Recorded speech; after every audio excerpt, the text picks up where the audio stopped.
All right. Hello, everyone. Welcome to the Able Contemporary Gallery and another in our series of live artist conversations. Hello, everyone. Welcome to the Able Contemporary Gallery and another in our series of live. If you're unfamiliar with the Able Contemporary Gallery, we're a large fine art and fine craft gallery located just south of Madison in Stoughton, Wisconsin. I am really pleased to be joined with Helen Hawley tonight. She has a wonderful installation in our space number 5.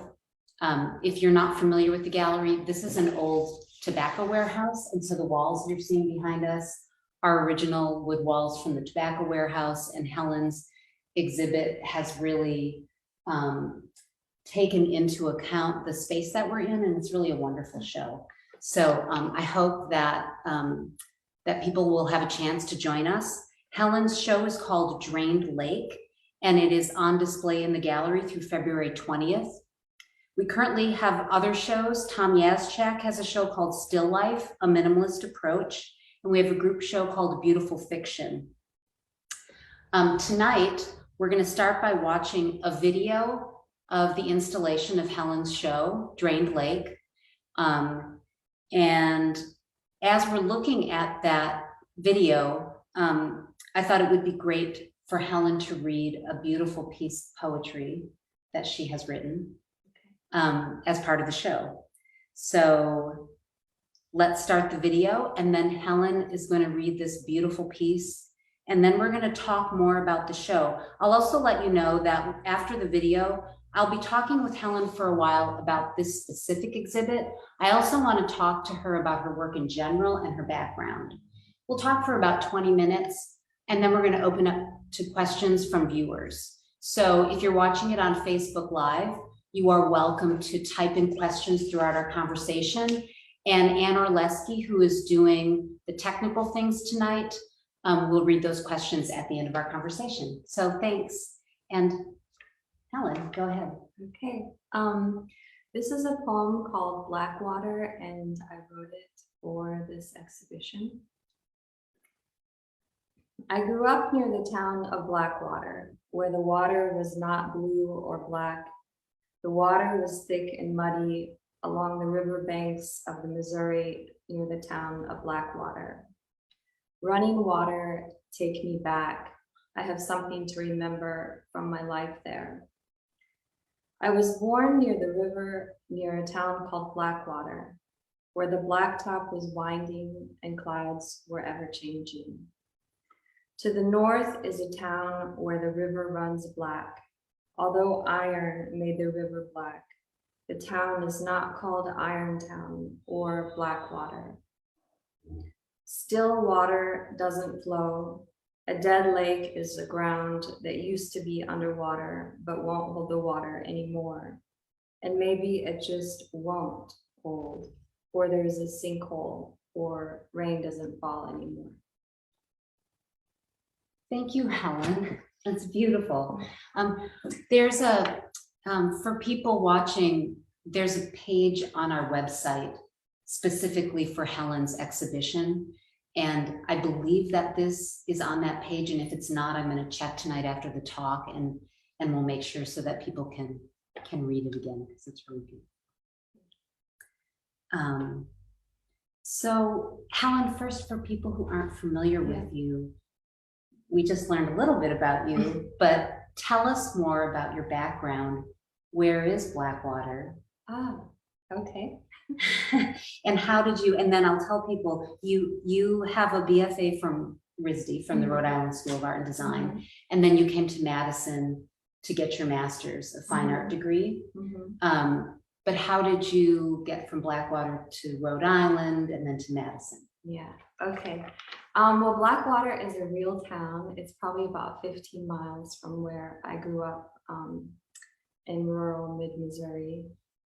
And let's see, I started school in Massachusetts, actually, at a school called Simon's Rock College of Bard. It was a very small school affiliated with Bard College. And I was 16 when I went there. I didn't really know what I wanted to study. But while I was there, I decided to do an abroad program in France that was for art. And I had just painted and drawn on my own, but I didn't really understand that you could study art. Pretty naive, but there it was. And I had a really wonderful time in France, and I just loved painting and drawing, and the director of that program taught at RISD, and I liked him very much. I didn't really know anything about art schools either, but Rhode Island was a neighboring state, and I knew that I really appreciated this director, so I decided to apply to the school, and I was admitted as a transfer student and studied printmaking there. Boy, for not knowing a lot to just sort of land in Misty is great. Let's see, and then I graduated and had no idea what to do with my life. I kind of stopped after graduating college, and I ended up back in Missouri, living in a cabin that my father had built, and I lived there for 9 years before I came to grad school. In grad school, I mean, I'm making this all sound like an accident. I was probably more purposeful than I'm letting on, but even grad school, I hadn't really thought about it, but I had not gotten into some residency programs that I wanted to, and I had this portfolio. I had some friends in the creative writing MFA program, and they said, oh, you should, why don't you go to grad school? I ended up here. So what did you do for 9 years in a cabin? Oh gosh, I had, everyone wants to know. I mean, were you making art? Did you have a part job? Like, yes, I was employed. I had a lot of different jobs. I worked in sculpture conservation for many years. I worked in landscaping. I served in restaurants, and I was making art and exhibiting. Yeah, great.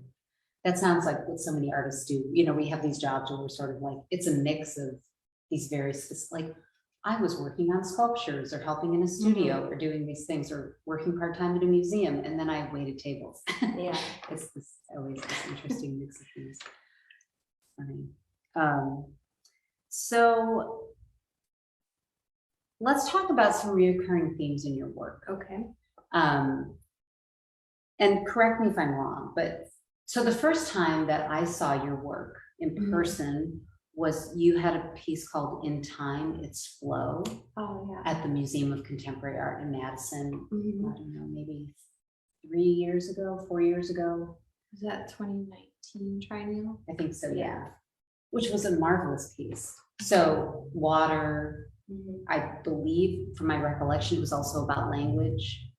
It seems like earth, language, water. These are things that keep coming up. So it seems like easy from the description of the poem that you read, these things were part of you growing up. You lived in the cabin. I mean, is that, I'm oversimplifying it, but is that where some of these ideas come from? Oh, definitely. I mean, it's like the landscape can leave a big impression on you. Just the land where you grew up, and the river was a very alluring place because it was dangerous and we were not allowed to swim there, but we went to the river often. It's this big, muddy, rushing water.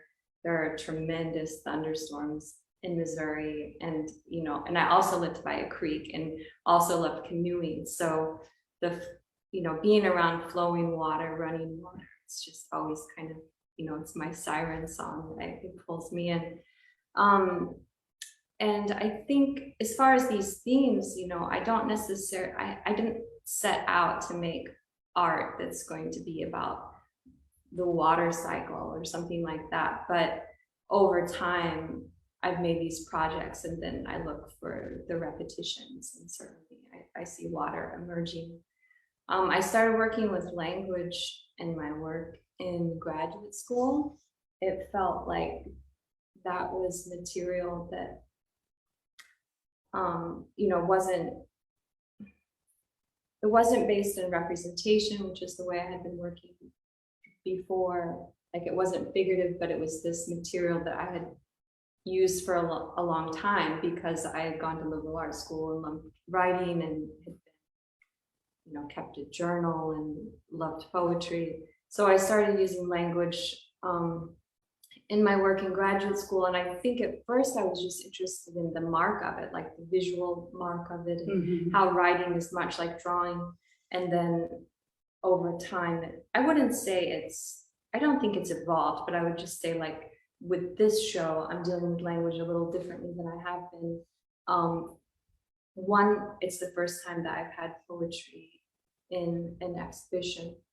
But two, I'm thinking much more about, what is the sound quality of language? How can language be for the ear? How can that be part of my work?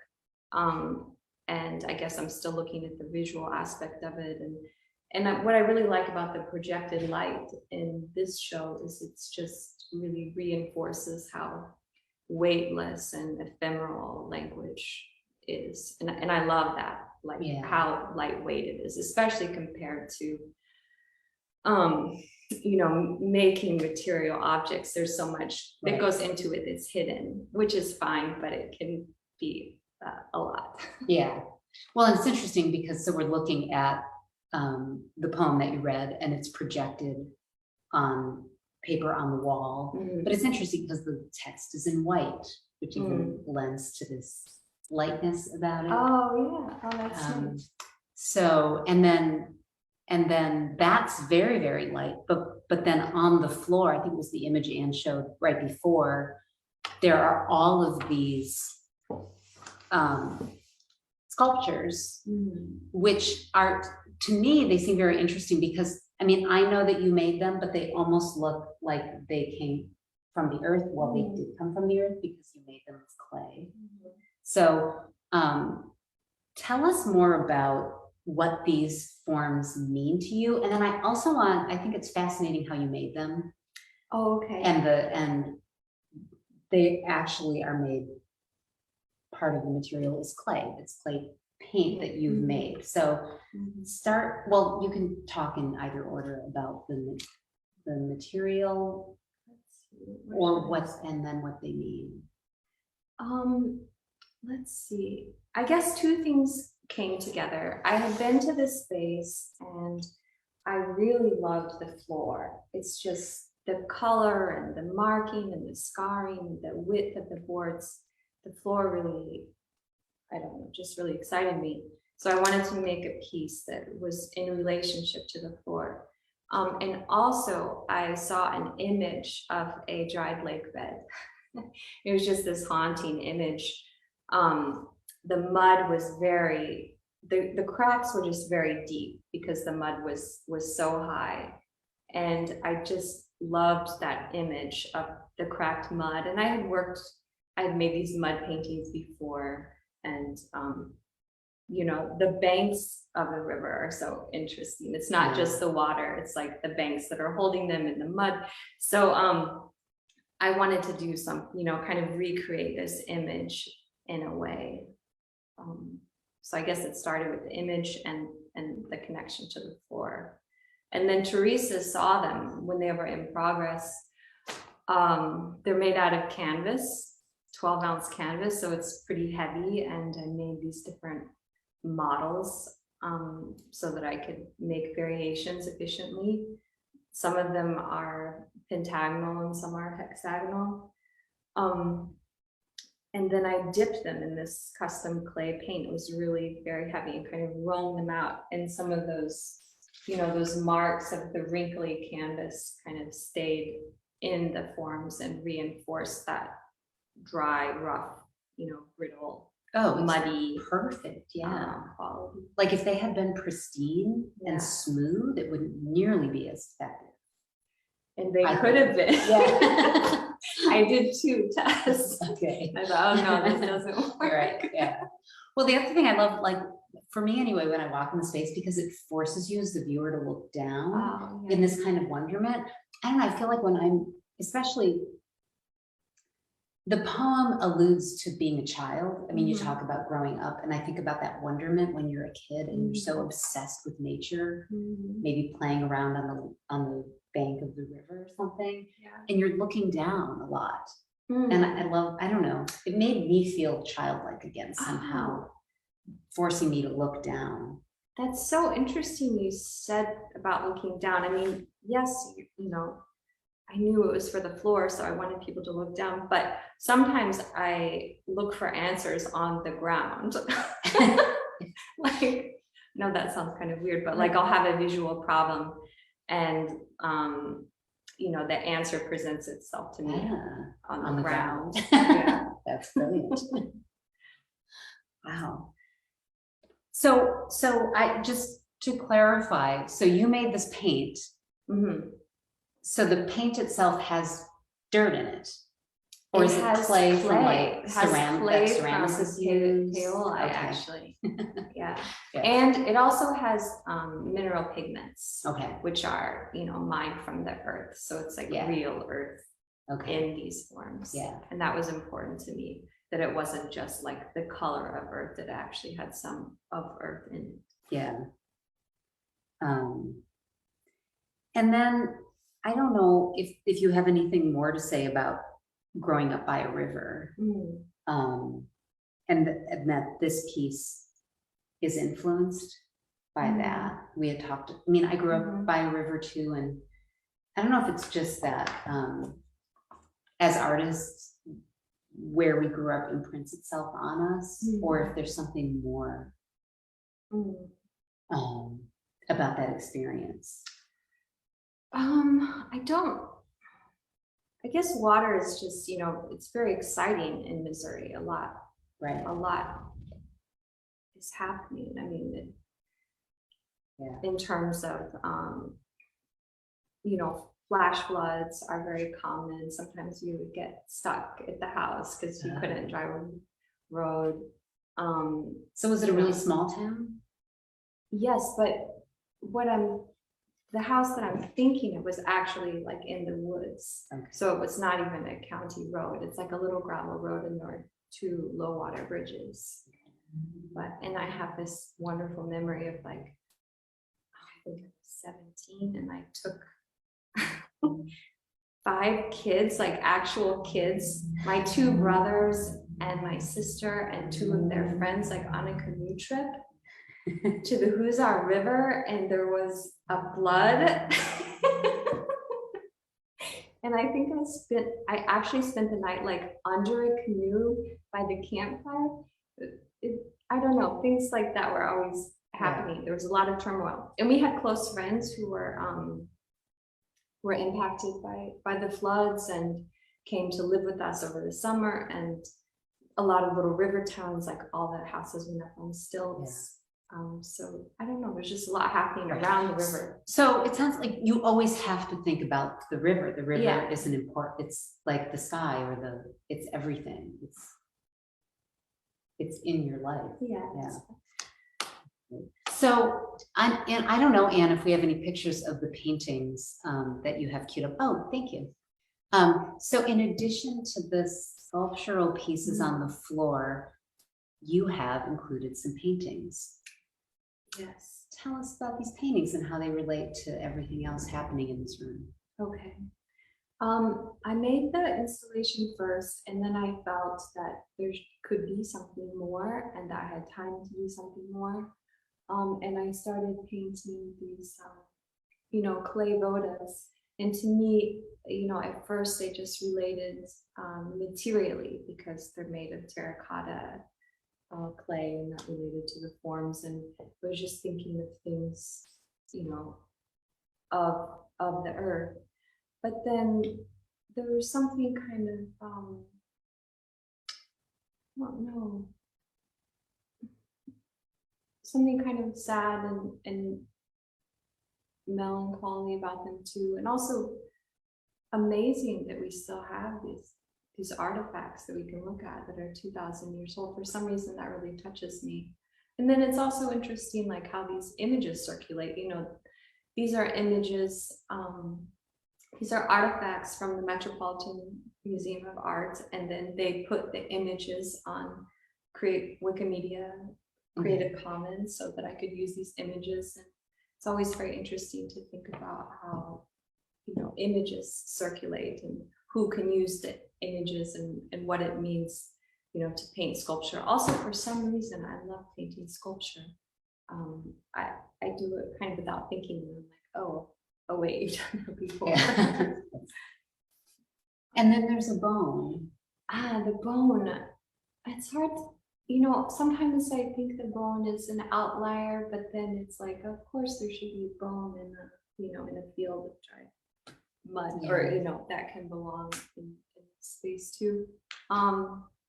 It was an object from my friend's studio, you know, where I was living, and I was just kind of captivated by this object and wanted to paint it. It almost like, it starts to look like it has wings. Yeah, Yeah. it does kind of hover in real life. Mm-hmm. Yeah. Wait, and it's the bone of a, I know you told me this is a shark? It's a whale whale vertebra. Oh, Yeah. okay. Yeah, back to water. Yeah. So we were talking when you first got here. So I know one of the things I wanted to talk to you about is the fact that you seem to seamlessly move from one media to another. You work on a lot of things. Whether it's video, there's sound in some of your pieces. Music is important to you. The language, the painting. And you came to Madison and you were focusing initially on printmaking, which I didn't even know that you did that. So I'm assuming becoming an interdisciplinary artist is something that just came naturally. Is that? Yeah. No, it did. I mean, I think in graduate school you get pressured in a good way to try new media, but also I had always loved sculpture, you know, and I hadn't made sculpture, but I had this technical background, you know, working with sculpture and also conserving books. So a lot of my early projects were also artist books. But I love trying new processes, and for some reason, media has never meant that much to me. I mean, even I went to grad school as a printmaker because that had been my background as an undergraduate. And it's sometimes you get in this track and you can't really get out of it. Yeah. And I'm still a studio assistant, you know, who assists other printmakers, but I myself don't really make prints anymore. But every media is really good at something else. Like I love sculpture because you can work with multiples, and you know, right away a viewer starts thinking about space and relating themselves to the space and to the objects.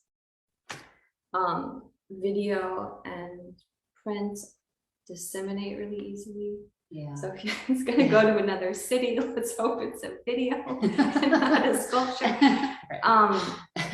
But yes, I like learning new things, and I don't get identified with like one process. I think it's also really smart because then you have an idea and you think about what is the best media and the best way to convey this specific thing that I'm thinking about. Yeah. I think if we get too tied into whatever media we work in, we sometimes force a concept or an idea into that, and it doesn't end up being that successful because we're actually choosing the wrong way of communicating that. If that makes sense.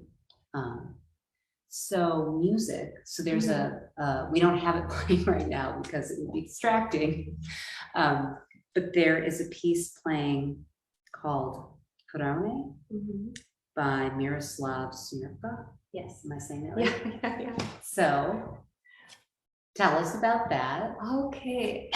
He is a contemporary Czech composer. And I found this on the Prelinger archive. It was in the Creative Commons. I went searching for a piece of music for this piece because music is so good at making a tone in the room and connecting to the emotion of the piece. And I wanted the emotion of the piece to be right. Music just does that. So it's not effortless, but it's just so much more impactful than just the visual. Right. So I knew I wanted there to be sound, and I heard this piece and I just loved it. And I think it works so well because it's a solitary horn.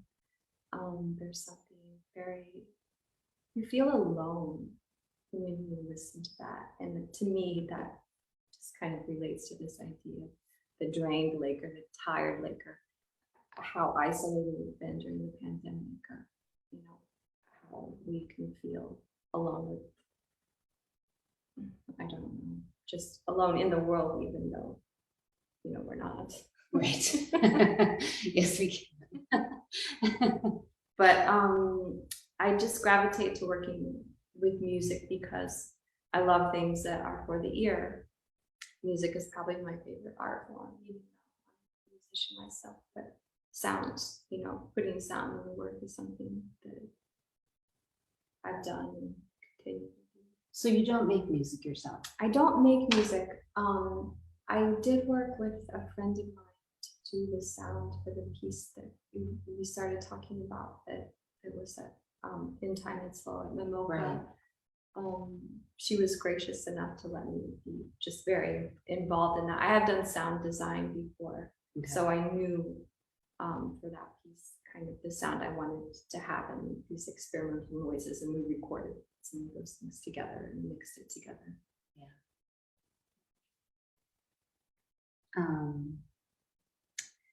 So because you work in all of these different media, I gather, so you think of the concept first, then you think of what material, what media, what form it's going to take. And do you approach language just as another, like painting, if whether you're going to add language, do you think of it as the same way of this is going to manifest itself as sculpture or as a painting? Do you know? Well, I do see it like it's just another material. Yeah. Yeah. So do you write as a regular practice aside from making installations and sculptures?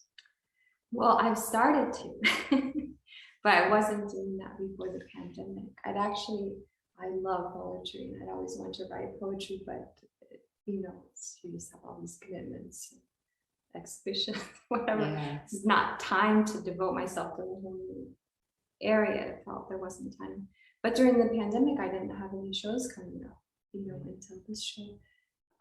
And so I really explored writing poetry, and I took a workshop, and I wrote 38 poems or something, and published some of them. I'm coming out with the chapbook. Good. But that, dead time in my studio where I could write really let me explore language in a new way, and then give me the time to build up enough confidence that I could put it in an exhibition without worrying that I would be very ashamed later. But we have these insecurities, of course, about working in a new genre. Yeah, no, it's true. And these ways that we think I am this, I am not that, and so I have to stay in my lane. And I was such a beginner. I mean, I was Googling like line breaks, punctuation, reading books about how to write poetry. Yeah.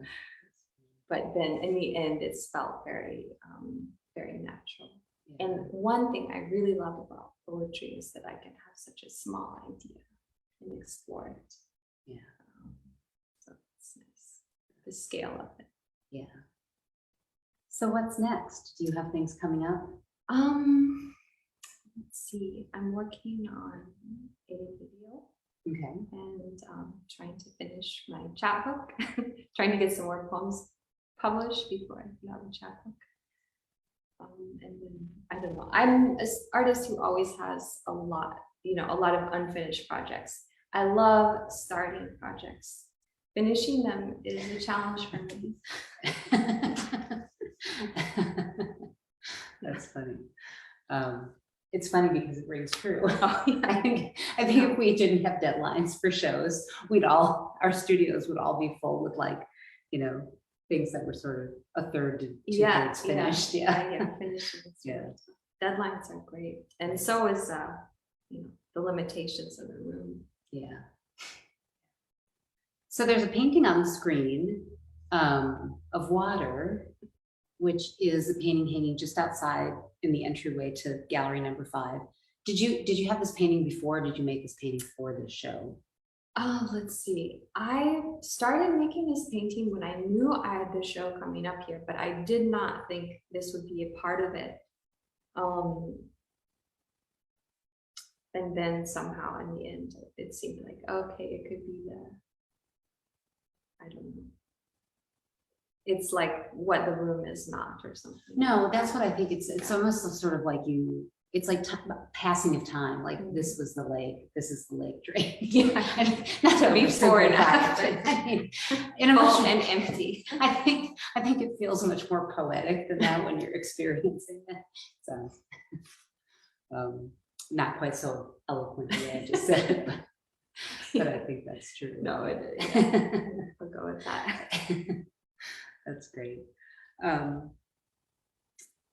Well, anything else before we open it up to see if there's any questions that you think you want to say about this piece? But by the way, I just want to say people have been coming here thoroughly enjoying the show. Lots of great feedback, and one of my favorite things about gallery number 5 is when the artists really do spend time here and the work transforms the space. I love you walk through the gallery and you walk in here and you feel like you could be anywhere. You forget where you are and you've completely done that, and you've responded to the space beautifully. Well, thank you. Yeah.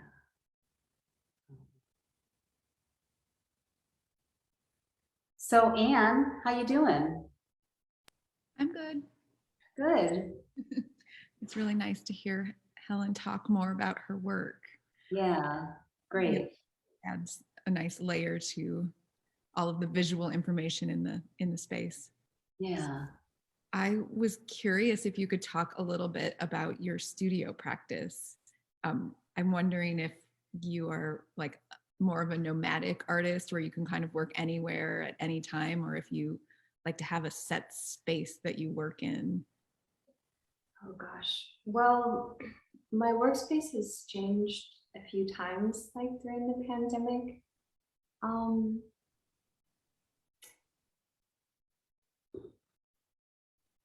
don't quite know how to answer that. I guess I'm not an artist who has a lot of routines that I would necessarily need a set space. And yet, like when there's a dedicated room and a work table and the tools, like that's always a great benefit. What would your preference be? Probably to have a dedicated space, and I did have a dedicated studio while I was working on this show. Yeah, and that was necessary. But what about my work? I don't. It's so project based. And sometimes I just work very long hours and it's very intense, and then other times it's not. So it's variable, because I mean, I know some people like our friend Kelly, who's a painter. I mean, I'm pretty like, she gets up every morning and she paints. She paints for 4 or 5 hours and carries on with her day. That's almost every day. And it's she has a regimen to it. Okay. No, my work isn't like that. And it just depends on like what projects I have going on. Like often, sometimes there's a little sense of frustration because there'll be something I'm, working on, and something else will come on my plate, and I'll have to push that to the side. And it's not really like I can work on 5 projects at once. Right. Usually something comes on and something goes on.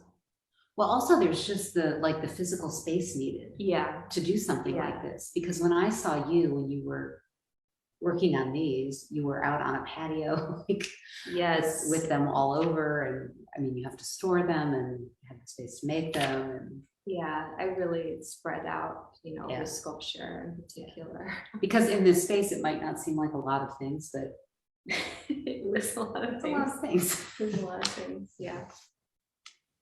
Does that answer? It's like an unsatisfying answer. Yeah. But Was that unsatisfying or satisfying? Very satisfying. depends. It depends. That's my answer. Yeah. Well, how do you go about creating? Like, do you start with an idea, or do you start with a poem, or? I just have so many points of entry, like for a project. It really changes. I mean, sometimes I have to start with a proposal, you know, so then it's just writing about work that I haven't even made. And sometimes it's an image that's just sticking with me, or, you know, some other stimulus, like a line, you know, a line of writing that will be moving around in my head, and then just kind of wait.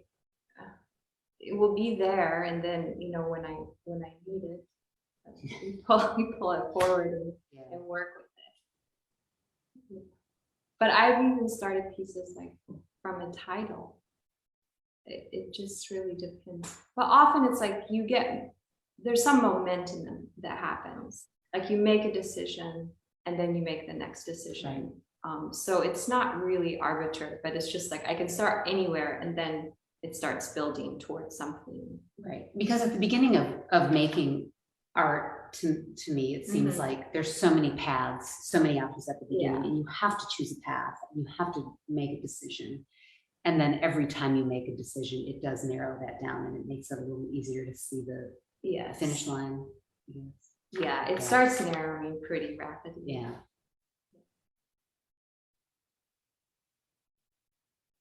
Anything else, Anne?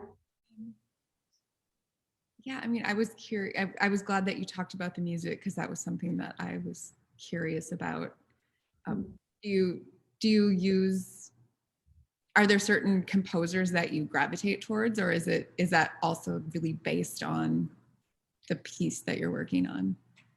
It would be based on the piece, but I would, you know, there's a certain sound that I love, you know, the minor key and slightly experimental music, you know, acoustic instruments often, but not necessarily.